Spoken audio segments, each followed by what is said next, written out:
ისრაელმა 110 პალესტინელი პატიმარი გაათავისუფლა მათი თანამემამულე 8 მძევლის სანაცვლოდ, რომლებიც ჰამასს ყავდა დატყვევებული.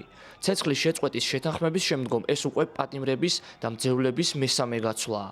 გათავისუფლებულ პატიმრებს ათასობით გულშემატკივარი პალესტინელი დახვდა, როდესაც ისინი ავტობუსით შედიოდნენ დასავლეთ სანაპიროზე, ქალაქ რამალაში. თუმცა ისრაელმა პატიმრების გათავისუფლება პროტესტის ნიშნად გააჭიანურა, რადგან მათი მძევლები ჰამასმა წითელი ჯვრის თანამშრომლებს გადასცა ქალაქ ხან-იუნისში, სადაც მძევლებს ხალხით გადატვირთული ქუჩების გავლა მოუწიათ, შეიარაღებული ძალების თანხლებით.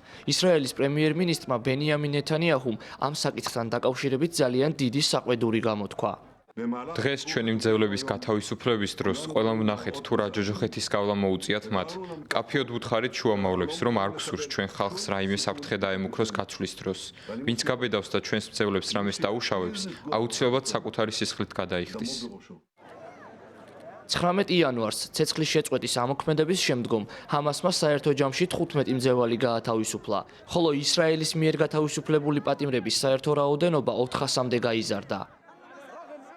ამავდროულად ძალაში შევიდა ისრაელის პარლამენტის ქნესეთის მიერ გასულ წელს მიღებული კანონი, რომელიც კრძალავს გაეროს პალესტინელ ლტოლვილთა დახმარების სააგენტოს მოქმედებას ისრაელის ტერიტორიაზე.